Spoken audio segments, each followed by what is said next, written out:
few here are thinking about that yet. They'd rather face risks and hardships at home than be a refugee any longer. The new element in the camps tonight is hope. Now that peace looks possible for Kosovo, many here don't want to wait even one day before going back.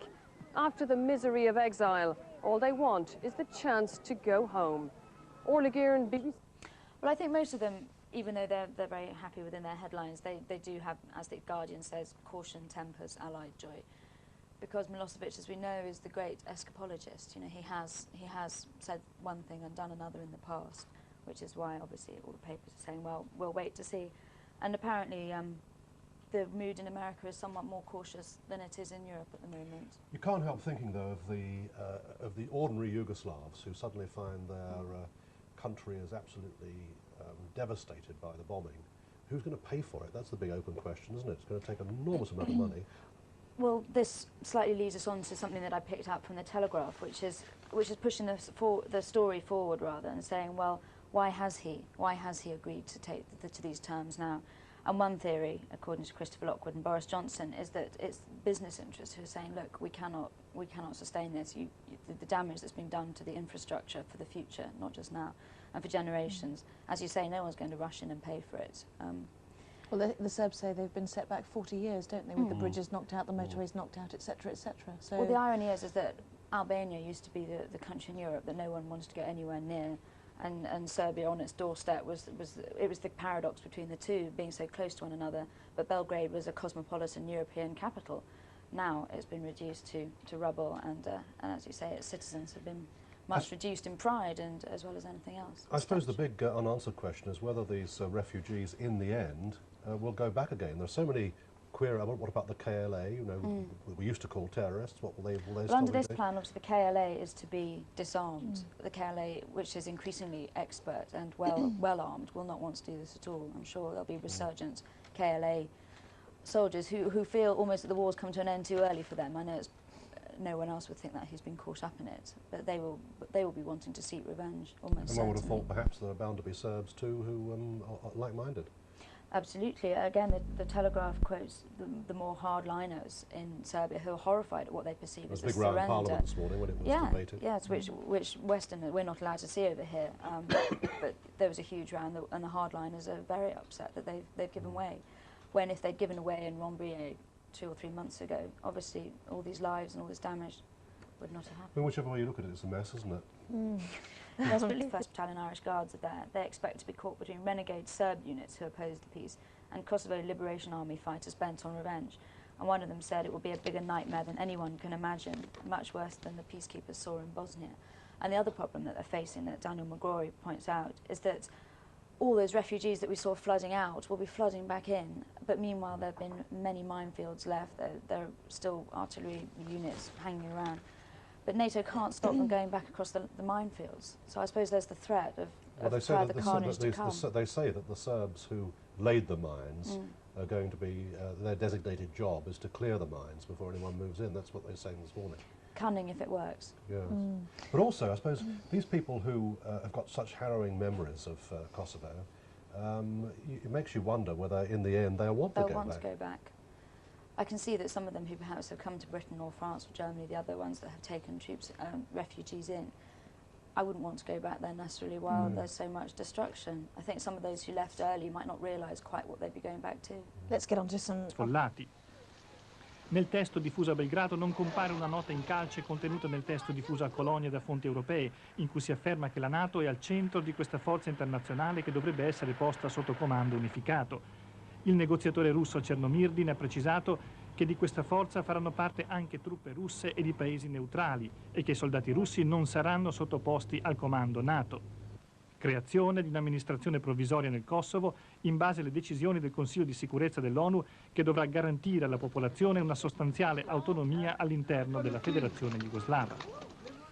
C'è speranza, oggettivamente c'è speranza. I sì che sono arrivati da Belgrado inattesi rispetto alla comunità internazionale, rispetto alle proposte, alla pressione anche militare della comunità internazionale sono tanti e tali da far pensare che davvero lo spazio di inganno, di ritirata, di trucco all'ultimo momento siano davvero minimi. D'altronde 70 e passa giorni di guerra sono stati davvero tragici e pesanti per la Jugoslavia, e poi un giorno qualcuno dovrà soffermarsi a ragionare su quanto valesse la pena rispetto all'accoglimento delle proposte che sono proposte che erano quelle di Rambouillet nella sostanza.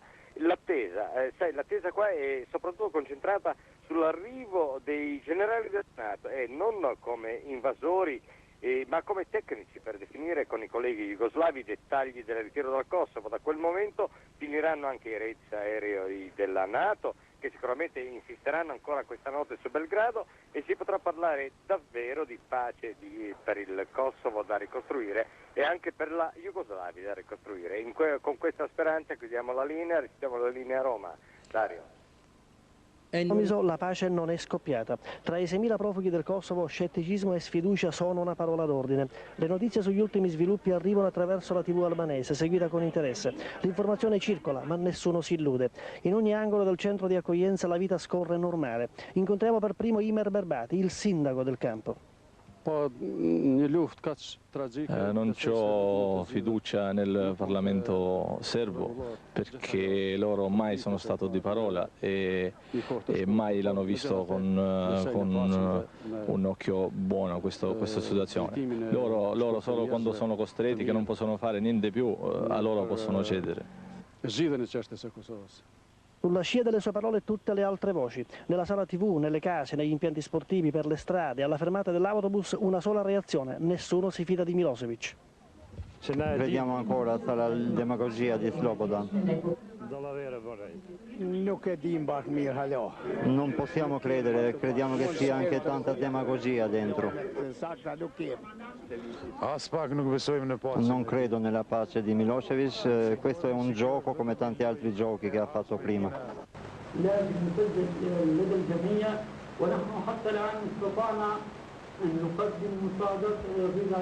British Prime Minister Tony Blair has said that first contacts have been made between NATO and the Yugoslav military chief of staff. First contact was by fax. NATO says efforts are now being made to organise a face-to-face meeting between NATO's Supreme Commander General Wesley Clark and Yugoslav commanders. Latest reports say some NATO military experts will go to Belgrade on Saturday.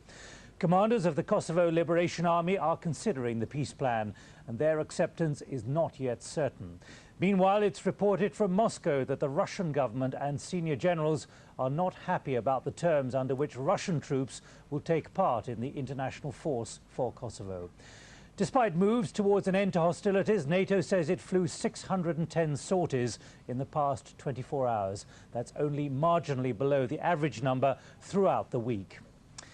A central Milosevic concession relates to the withdrawal of up to 40,000 security forces. Under Rambouillet, the Yugoslav army would withdraw within 180 days. Serb police would leave in a year, but 2,500 border guards could remain at specific sites. But under the new international plan, the Yugoslav army must leave within 7 days. It is 7 days too for the Serb police and the paramilitaries. A few hundred can return eventually, but under international supervision.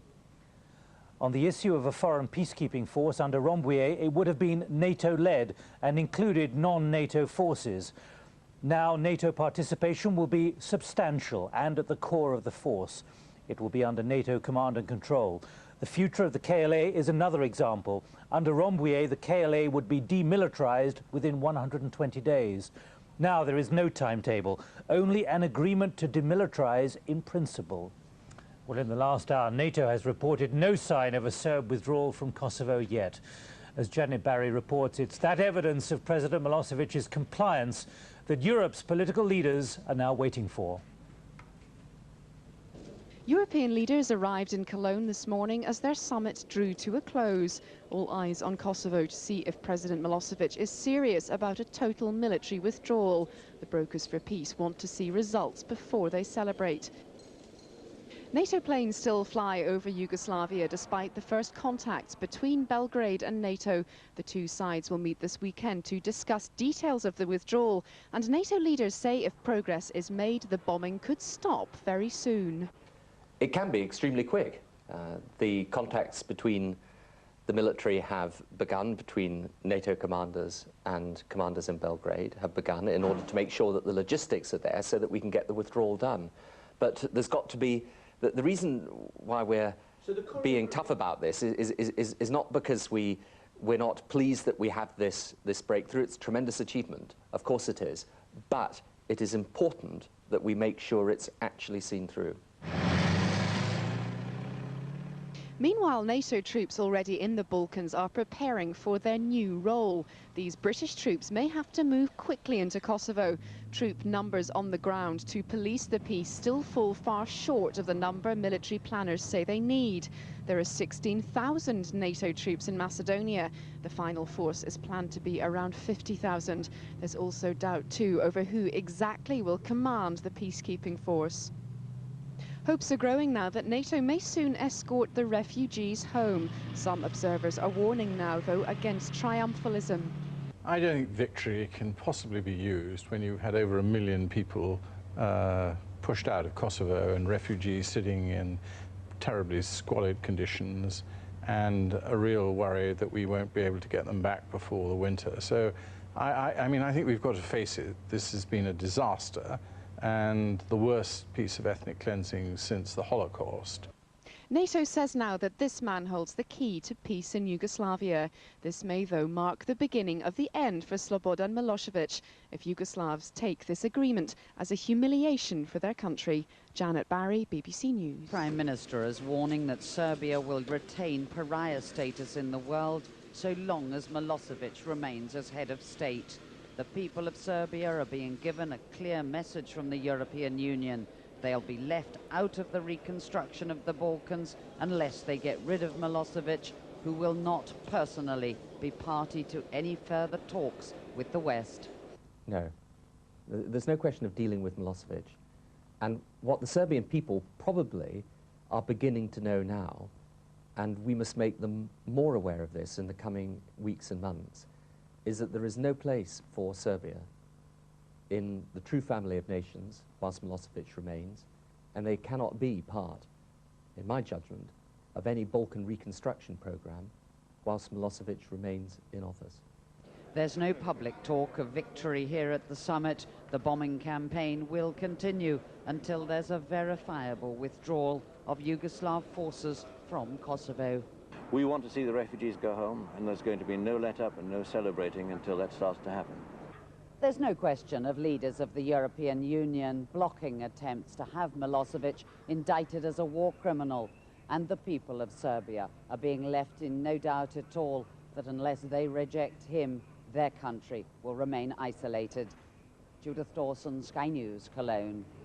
It had its first night free of bombing for weeks, but the pressure remains.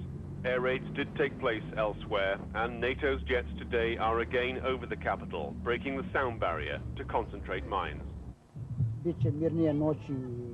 After a long time, we will finally be able to sleep peacefully and without sirens, in our own homes, not in shelters. This should have been signed a long time before. All this should be over as soon as possible, so the people of Yugoslavia can live in peace. I think that Parliament, regardless of all, brought the right decision. The state-run media is concentrating on the positive aspects of the deal. Kosovo remains Serbian, no NATO, no referendum, but the reality of the situation is obvious to most people. After the vote by the Serb parliament, both sides are now talking on the phone to work out the timetable for withdrawal of the military and the advance of the UN. Once it begins, Serbia has 7 days to leave the province. It'll need it. The generals are required to move 40,000 men, many of them wounded. They must organize a pullout in a region with its communication system disrupted, its bridges destroyed, and its roads blocked by bomb craters. Tim Marshall, Sky News, Belgrade. And at the Ministry of Defence briefing a short time ago, Air Marshal Sir John Day said that the NATO bombing could conceivably be stopped in a matter of minutes.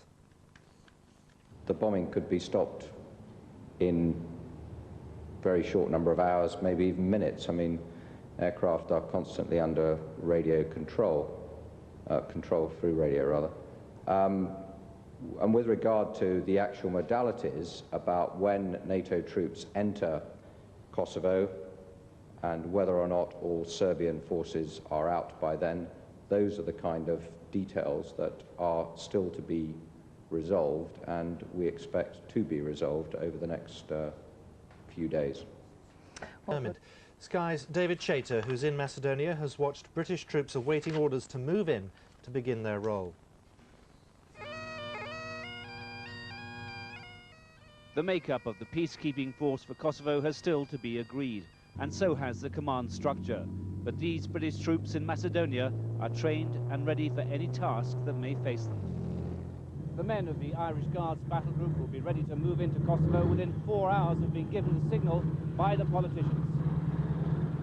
The timetable is still being worked on, but the troops are keen to get the job done. It'd be a bit of a relief for everyone, really, because we're just everyone's just sat around really waiting for the moment at the moment. Well, we're trained up for it, so everything should be all right. We're fully trained for the job. I think it's natural for a soldier, once he knows what he's supposed to do and once he feels prepared for it, to want to get on with it. Combat engineers will be in the front line when the orders come to go into Kosovo. Their task to get the troops across the rivers NATO has denied to the Serbs by bombing the bridges. They'll also be clearing the minefields to allow the refugees back into their homes. David Chater, Sky News, Macedonia. In Deutschland nicht verstehen und sind es doch selbst ein bisschen. Seit fast 4 Monaten warten hier knapp 5000 Bundeswehrsoldaten, einen Friedensvertrag für das Kosovo umsetzen zu helfen. Wir haben noch einige personelle Zuwächse in den nächsten Tagen. Das sind Soldaten, die zu dem Material gehören, was hier bereits im Land ist. Das ist das alte Bundestagsmandat, da hat sich nichts geändert. Die Vorbereitungen seit gestern, da hat sich noch nichts geändert. Wir waren und sind unverändert in der Lage, sehr schnell mit einem großen Prozentteil der Truppenteile, die Kampfkraft haben, über die Grenze zu gehen.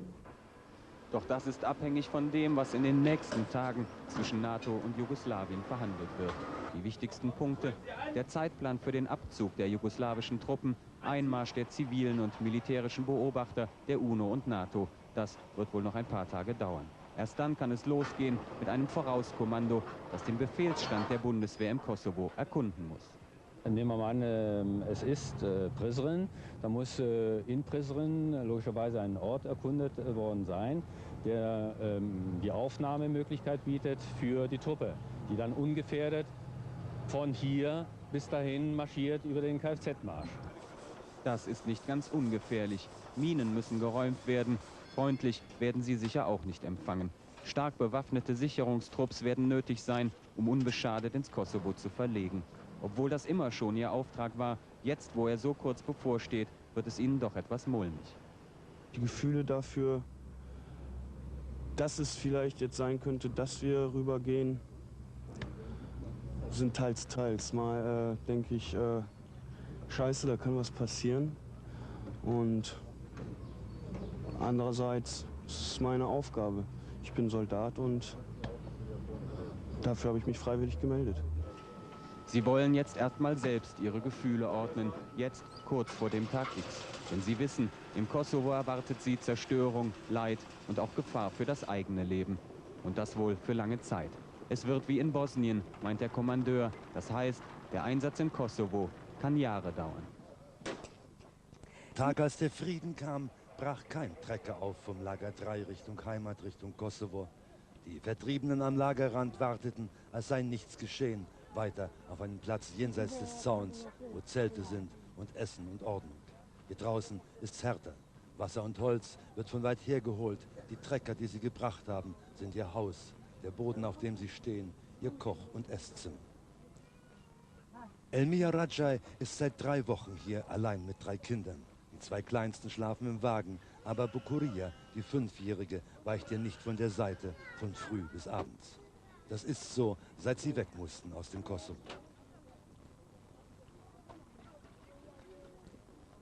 Bevor wir hierher kamen, waren wir schon ein Jahr nicht zu Hause, erzählt Elmia. Wir versteckten uns vor den Serben, oben im Wald in den Bergen. Es ging uns nicht gut da. Ich allein und die 3 Kinder in Schnee und Eis. Wir schliefen im Freien. Chronisches Fieber hat sich Bukuria da geholt, aber auch Überlebenserfahrung. Auf dem großen Kessel kocht Wasser, aber Bukuria ist gewohnt, sich ihr eigenes kleines Feuer zu machen. Noch eins, blieb er von Flucht und Vertreibung. Seit einem Jahr etwa spricht Bukuria nicht mehr. Warum das, fragen wir. Erst waren die Granaten, dann hat sie gesehen, wie serbische Soldaten unsere Männer wegholten. Seitdem ist sie still. Mit einem Trecker und 40 anderen sind Elmia und die Kinder aus dem Kosovo hierher gefahren. Aber wenn die alle zusammen unter einem Leinwanddach essen, ist Bukuria nicht dabei. Einmal, schon hier im Lager, erzählt die Mutter, hat sie ganz aufgeregt geflüstert: Mama, ich habe Angst. Die Männer hier wollen mich mitnehmen. Angst vor allen Fremden, auch vor den Männern aus dem Kosovo, hat Bukuria. Seit einem Jahr ist sie im Trauma. Und alles, was die Mutter tun kann, ist sie abzuschirmen, ihr das Gefühl von Schutz zu geben.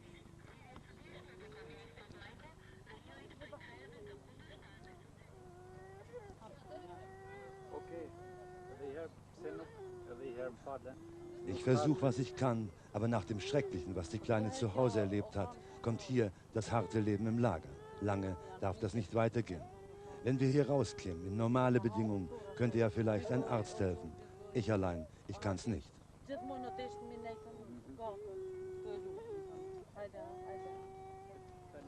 Warum hat sie so wenig Hoffnung, jetzt, wo aus Belgrad die Friedensbotschaft kam? Die Antwort ist einfach, weil niemand sie hier hat. Die Nachricht hat uns gefreut erstmal, sagt der Mann, aber wir können nicht dran glauben. Milosevic hat sein Wort schon immer gebrochen. Erst wenn die NATO im Kosovo ist, gehen auch wir zurück. Bis dahin warten wir ab, bis dahin bleiben wir. Jeden Tag Punkt 2 Uhr sitzt Bukuria am Rand des Platzes, wo der Hubschrauber der NATO in den Himmel startet. Ein Onkel der Familie ist in der Schweiz und das ist ihr Traum. Mama, hat sie einmal gesagt, darf ich bitte nach Zürich zu Onkel Reza?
Da ärgert sich Todd Martin. Zweimal Matchball für den Titelverteidiger, für den viermaligen Sieger dieses Turniers hier in Tokio, für Ivan Lendl. Das sollte reichen.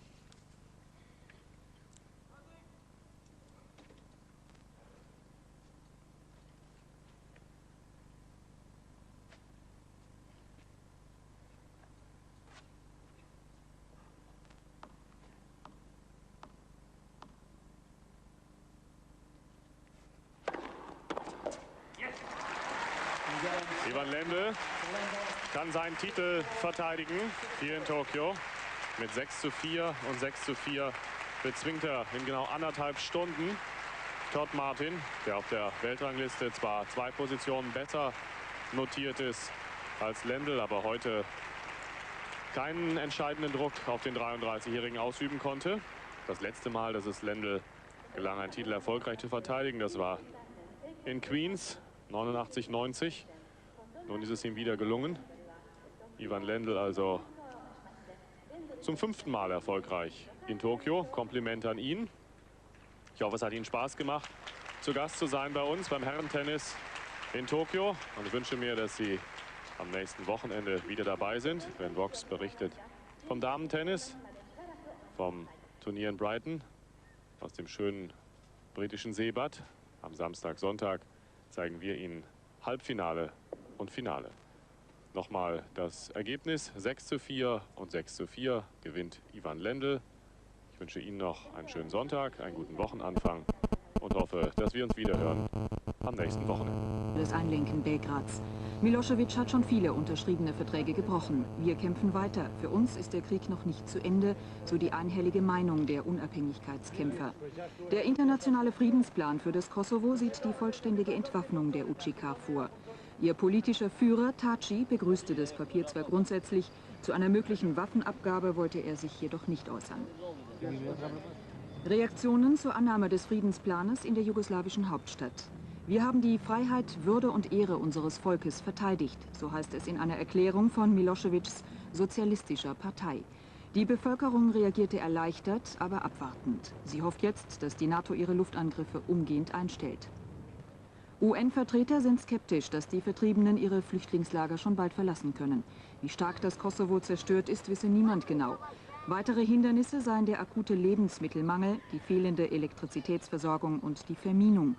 Die Wiederaufbaukosten werden auf mehr als 35 Milliarden. 40 NATO jets took off from Aviano Air Base in Italy on Friday. Peace may be within reach, but for now there's no let-up in the campaign. Some observers believe there may be a bombing pause as early as Sunday. The meeting on Saturday on the Macedonian border is designed to lay out a timetable for the withdrawal of Yugoslav forces. But NATO wants real evidence that's underway before it stops the airstrikes. Force has served diplomacy, and diplomacy has served force in an essential and winning partnership. But, and this is a very large but, we are not there yet. This is not the time to allow our hopes to run ahead of the objective realities. The promise of peace is not yet the reality of peace.